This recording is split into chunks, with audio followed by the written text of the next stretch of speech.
My name's Skipper Kelp. I've been in the fight game all my life. I started martial arts when I was a kid and stuck with the whole journey. Started boxing. I became a professional boxer, and now I own the first mixed martial arts gym in the state of Nevada. And the fight game has been my journey, and I'll do it until the day I die. Good to meet all you guys. Good to see everyone here. Glad you guys participate. Thank you for joining us. And guys, if you want to learn more, check out fightcapital.com. And ironically, Las Vegas, this is the fight capital of the world, and he is the fight capital coach here. Some of you might recognize him from the recent Netflix, the Canelo and Crawford fight. What was that like, being on such a massive, massive world stage? Oh, it was intense. It was a great moment I'll remember for the rest of my life. But I'm looking to get more into the broadcasting world, and like I said, being a part of something where millions of people are watching was pretty exciting for me. I loved it. So we already have some student questions messaged to me, and you guys here who are live, go ahead and keep messaging them directly to me in the chat. One of the kids wanted to know what first drew you to martial arts and combat sports as a kid. Well, I was born in Vietnam, and my father was a U.S. soldier, and my mother was Vietnamese. And back then, it was 1970 when you live in Vietnam, you don't play basketball or baseball, you do martial arts. So my dad brought me to my uncles who studied martial arts and just had me going through those motions. And when you're small and that's all you kind of morph into that lifestyle. So when we moved to the United States, first thing my father did was got me into martial arts studios. And that was kind of the beginning of my martial arts journey. That's amazing. And so early on, you were a black belt in both Taekwondo and karate. That was before mixed martial arts was kind of like a thing. This is even pre Art Davie, UFC kind of days. Right. What was there any type of where you were almost kind of there was an eyebrow raise as far as from one discipline to the other? Why would you learn the other, or was it welcomed in both disciplines? Yeah, like I said, I was a karate kid coming up, and that was my dream to be a martial artist. But at the time, they didn't have the UFC, so there was nowhere to take my talent to the next level. And to be a martial artist, to be a good martial artist, you had to learn how to box. So I started boxing, and I was at the time I was 11 years old when I started boxing. And one thing about boxing, I could participate and compete with kids my age. When I wanted to do full contact karate, I was too young. They wouldn't let me do it. So I kind of transitioned from martial arts to boxing. Maybe I could have been like a movie star, B-level karate actor, but that wasn't my path. That wasn't my calling. I wanted to compete. If the UFC had been around, I'd probably been a UFC fighter. It wasn't, and now the UFC came around, and my fighting days are over. A bunch of kids questioning about your transition from martial arts into boxing. Was that an easy transition, or was that kind of like a seamless with that kind of stand-up striking game? It was complicated. It was difficult because I was a karate kid. I was a high level black belt, and I was the elite in my game, in my field, and in my age bracket. When I went to the boxing gym for the first time, they had me spar, and I got my butt kicked because I didn't know how. Box was a whole different animal. I came in there thinking I could kick, and I had to keep my feet on the ground. And um, my peers beat me up probably 2 months straight. I hated going to the gym to spar because I knew a butt whooping was in store for me. I just stuck it out, and before you know it, the butt whoopings came fewer in between, and then I started kicking some butt, and then I started liking it. But there were some tough moments for sure. The transition, like you do, if you do anything, you switch and want to excel in everything. There's going to be a moment where it's difficult, and you just have to push through that. And them butt whoopings gave me some moments to think about: do I really want to do this? And then I just kind of looked deep down in myself and said, "Yeah, I got to get through this and learn it." And, once you get through that hard part, it's always difficult to some degree, but once you get over that hump, it gives you the confidence to continue. So that's what happened to me. That's great. And there can't always be green lights in life. There's yellows No, and reds. You got to persevere through that. And that's one thing we try and teach all these kids around the world. I got a question from Hugo in Spain. Hugo, you can unmute. You had a very good question for Coach. Hi. My question is, do you think karate or taekwondo have any influence in boxing? For example, if it's an advantage to know them before doing any kind of sport like boxing. I'm sorry, Hugo, say that part again. He wanted to know. He wanted to know if you know Taekwondo or karate, is it going to give you an advantage in regular Orthodox boxing? Okay, that's a good question, Hugo. I would say for me it did, because one thing about the martial arts, it gives you discipline, and anything that teaches you discipline, it structures you and makes it easier for you to learn. So, and I'll say when I did the martial arts, when I got into boxing, one thing I did have over kids that just started boxing, one was a discipline, and two, I had an inherent strength that some of them lacked, because some of the exercise I did in martial arts was full body, and it was a lot more intense in that respect. So yeah, I say definitely it helped.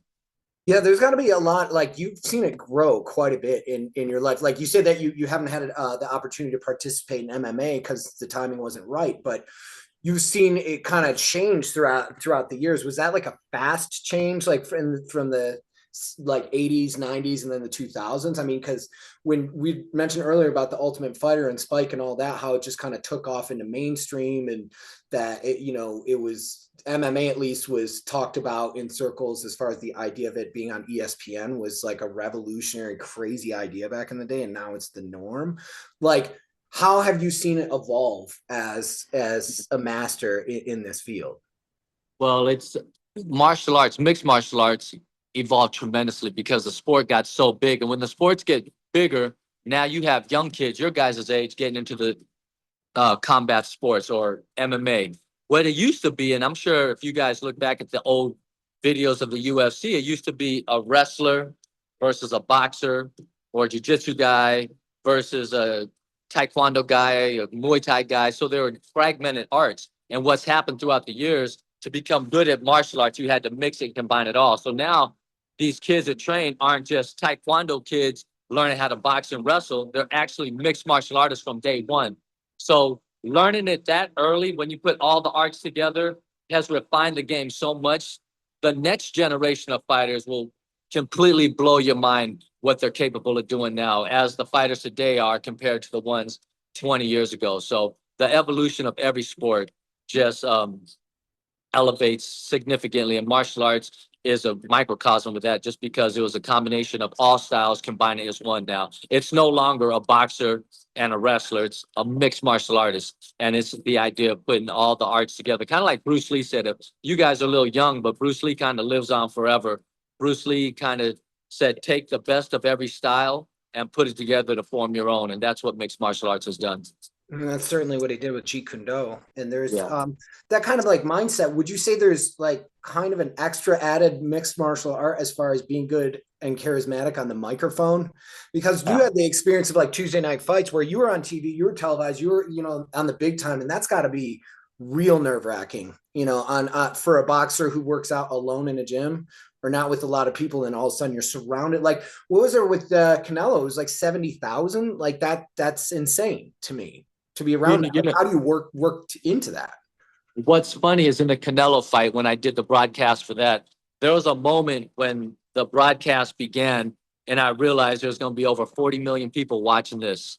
And it got me a little bit. I got nerves, and I had to I had to use my martial arts training, my boxing training here. I took a deep breath, and I literally told myself, I used to get punched in the face for a living.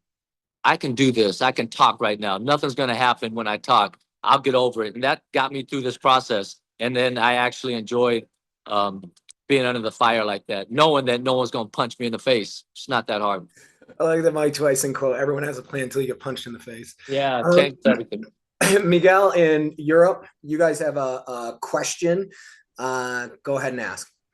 Yes, my question is that do you enjoy your life as a professional art martial? A professional martial artist? Yeah, that's what he's asking. Yeah. Hey, Miguel. Yes. I love it. I'm telling you, I wake up every morning. I don't feel like I work.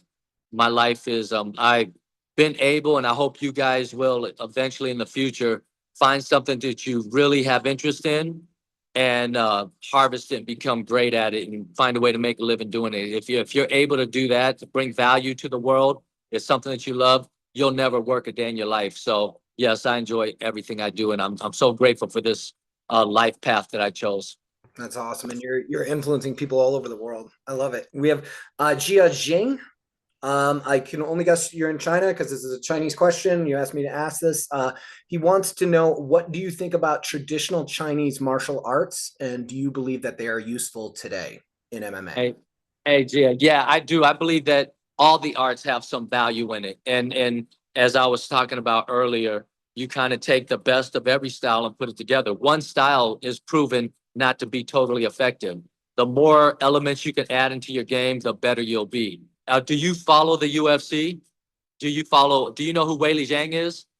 Yeah, she isn't it the female fighter? Yeah, she's Yeah. actually fighting she's defending her title. It's going to be a great fight. It's at the end of this month. And it's funny because as I was driving to the gym this morning, I saw her and her team jogging down, getting in shape, preparing for their fight. So pretty interesting. That's one benefit of living in Vegas. If you're a fight fan, you'll see fighters everywhere. Yeah, they do the road work. The other day, Yeah. my son and I saw a Khalil Roundtree. Oh, yeah. Yeah. I was like, hey, wait a minute. So, and my son, he grows up in Vegas, so they think it's normal running into NFL players, and Yeah. it's like, it's not a normal thing. Okay, Christopher, you had a really good question, my friend.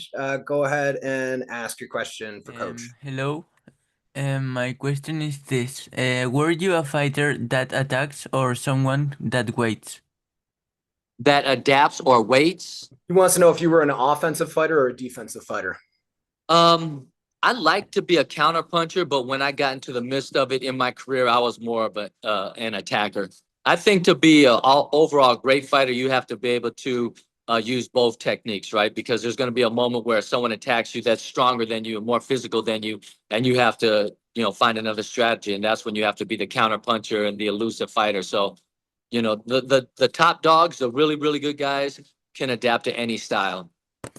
We have a question from France. This is Triomphe. Go ahead and ask your question, buddy. Yes, hello, Coach. I would like to know if you think there is any age considered too late for martial arts. That's a good question. And my answer is absolutely not. Martial arts is a journey, and it's something you can do for the rest of your life. And the beauty of martial arts, you don't have to compete and be an active fighter, but to learn the discipline, the exercise, it's one way to create longevity in your life and healthy longevity. So as you get older and you continue to practice the martial arts, it's one thing to get old and exist. It's another thing to be old and thrive and have a productive life. And I think martial arts contributes to that significantly. So it's never too late. Well said. Did you practice these answers? Amazing. We'll go with a couple more student questions. I know you guys got them still coming, but we have them for a few more minutes. So, Coach, one of the kids from Italy messaged me, and they wanted to know, where does the issue or subject of faith come into play when it comes to fighters? Because they are risking their lives when they go in there, such like any sport, but in traditional boxing is much more dangerous than MMA, statistically speaking. Where does the issue of faith come into play with your fight journey, or maybe with other fighters' journeys that you've witnessed in your lifetime? Well, I think with one thing about fighting, there's inherent danger there, right? It's not like playing golf. You don't see a whole bunch of golfers, thank God, after their competition. It just doesn't happen. But you see a lot of fighters, bow down to their higher power, because when you step in the ring or the cage, the octagon, whatever it is, there is an inherent risk that you could be injured. And when that looms over you, it's comforting knowing that there's a higher power, believing there's a higher power to kind of guide you through those moments of uncertainty. So yeah, a lot of fighters will cling to their faith to get them through the rough times, because there always will be rough times. Great. That's great. And I'd be remiss if we didn't mention about your online programs that you are having come out. Can you tell the kids a little bit about those programs, and where they can access them? Yeah, so check this out, guys. I have it's called the Fight Capital Community, and there's a lot of kids from my gym who participate in this, and it's a paid community. I make adults pay to be a part of this community, but I've decided to make it free for you guys. So and when you get into the community, it's just a community where we interact, like our own little Facebook, I guess you could call it. But in the community, I got a whole instructional videos. It's boxing fundamentals. So if you guys want to be a part of this, if you can give Mr. Kraus your emails, and I can send you guys the link, the free link to be a part of this community, so you can see the instructional videos and actually understand and learn the fundamentals of boxing. And I can guide you guys through this journey. And with this and with practice, and you guys can actually become very capable boxers. And I'm happy to offer that to you guys, because you being on this call right now is showing me interest, showing me that you have interest in this. And I want to give back to you guys and kind of reciprocate and give you access to this Fight Capital community. It's a new community, and I want it to grow, and I want to inspire guys like you and girls like you, and teach you how to box in the process, and take your input and post some of your victories and inspirations. So if it's something you're interested in, get your emails to Mr. Kraus, and let's be a part of the Fight Capital community. I'd love to have you guys. Especially, it's exciting to me that you guys are all across the world. So to expand the community worldwide is exciting for me as well. So we would be honored to help with that. And guys, I put my email in the chat. Go ahead and just send me a message, and I'll take care of the rest. Can we go with 2 more questions and let you go? Is that okay, Coach? absolutely. Okay, so I have a question from Hugo again. He wanted to know, he's a karate practitioner, and he wants to know if karate is use in pure combat and self-defense, or is it more of kind of like pageantry? I think if you do it, there's pageantry involved in it, but so many of the techniques are viable. You look at, I don't know if you know who this is, but Lyoto Machida. Lyoto Machida was a world champion out of Brazil, and his mainstay before jiu-jitsu, before boxing, was karate, traditional karate. And he ran through the division and was one of the better fighters of history. So I think, like I said, you take a little bit of everything and combine it and make the best style. So every martial arts discipline has benefits to it. I don't think any one discipline solves all the problems. That's why, to be a true mixed martial artist, you need to dabble in a little bit of everything until you find the formula and the style that works best for you. Well said. Inigo in Europe, go ahead and ask your question. You had a very good question, buddy. What is the best martial art to defend ourselves? I'm sorry, you broke up. What is the best martial art, in your opinion, to defend yourself, for self-defense? With the advent, if I could pick one, and this doesn't answer the question, because if you started with one, I would say every parent should get their kids in jiu-jitsu at a very early age and have that as your base. Because jiu-jitsu really focuses on technique and leverage, not strength and power. And I think that's a very, very good base to get started with. Where do you see the sports entertainment? Because it's really meshed. The entertainment has meshed with sports, with the inclusion of ESPN, Netflix, and all this kind of stuff, creating combat related content. Where do you see the future of it going, as someone who's been ringside for decades here in the Fight Capital? Where do you see the next evolutionary step? I just think that one thing about combat sports, one thing about fighting, is it transcends worldwide. Most kids overseas that don't live in America don't know what football is, American style football. It's just confusing. A lot of kids in America don't really jive with cricket or soccer, but everybody, I don't care where you're at, knows a fight. And if a fight breaks out, you'll generally have an idea who wins and who loses, and everyone can understand how to achieve the common goal in a fight. And that's why I think combat sports will transcend and eventually be the biggest sport on the planet. Dana White's been saying that since day one, when they purchased the UFC, that fighting is in our DNA. We get it, we understand it, and we love it. And so one thing about that, in my teachings and in my gym, I don't want it to get lost that combat sports is still a discipline. It's an art that has integrity and respect to it and honor. So as long as the art doesn't get convoluted into being just a barbaric, fight, and people understand there's discipline and principles behind it, I think it will absolutely be the most transcendent, popular sport in the world. That's great. That's great. And it's clear you have a love for it. And, thank you for what you did with UNLV boxing in Las Vegas. That's where I met you. That's seeing that grow was just incredible and amazing. And how did that kind of come about? Well, after I retired from boxing, you spend your whole life boxing. You don't go and get into the workforce. After I retired from boxing, I still had to feed my family. So I said, what do I need to do now? And I figured I've been in the sport for so long, I want to transcend it and start passing down and teaching. So I started the UNLV boxing program, and that's how I transitioned to owning a gym and getting into the sport from a different angle. That's great. Okay, so our final question. Yeah. And guys, again, check out fightcapital.com. Our final Yeah. question that I asked this of all of our guests: what advice, Coach Skipper Kelp, would you have for these kids as they go off into the world and figure out what kind of paths they want to lead, whether it's in combat sports or something completely different? Yeah. Whatever it is you decide to do the absolute best you can, and be well-rounded. I suggest read something every day, do something physical every day for your own personal self, work on your health and your fitness. And when you decide what it is that you love, find a way to be the best at it, and you'll never work a day in your life. Beautiful, beautiful. So before I end the meeting for all, traditionally I allow everyone to unmute. And can we all say thank you to Coach Skipper Kelp for taking time out of his day to talk to us today? Thank you so much. Thank you. Thank you. Thank you so much. It's my pleasure. Thank you. Hold Thank on. you. I'm at the Thank gym you. right now. I work out every day at the UFC gym, and I'm just going to show you where I work out, and I'm gonna have someone say hi to you real fast if he's here. Hey, Dana, real quick.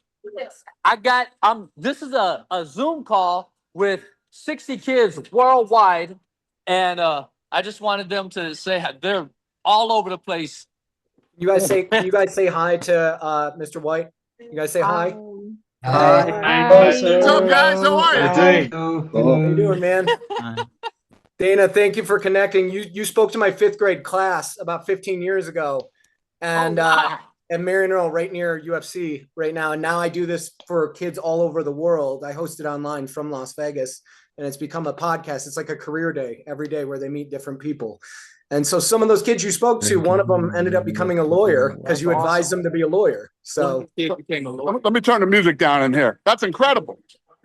Where's he practicing law? here in Las Vegas, I can get you his information, but you had told the kids, because you were talking about the importance of reading, you said, don't go into the fight game, go be a lawyer. And the kid was in 5th grade and now he's an adult. So, That's life, incredible. man. Well, I'll tell this whole crew on this one, go into finance. Boom. Finance rules the world, kids. It might be boring and not as exciting, but it rules the world. And someday you can get to the level where it will be fun and exciting. Oh man, we can't thank you guys enough for all that you do for the Las Vegas community. And thank you, Skip, for inspiring and educating so many kids around the world. And you guys are amazing, man. Thank you. Pleasure. Nice to meet you guys. You guys want to say goodbye? Say thank you. Bye. Thank you, sir. Bye. The grace of God. Thank you so much. Thank you. And Dana, if you ever want to connect with us, Bye. let me know. Let me know, because I'll reach out to your people. That would be awesome. Definitely do that. Appreciate you. All right. Skip. Thank you. Thank you. We know you All got right, guys. things to do, brother. Thank you, brother. All right, guys. God Bye, bless. kids. All right. Bye.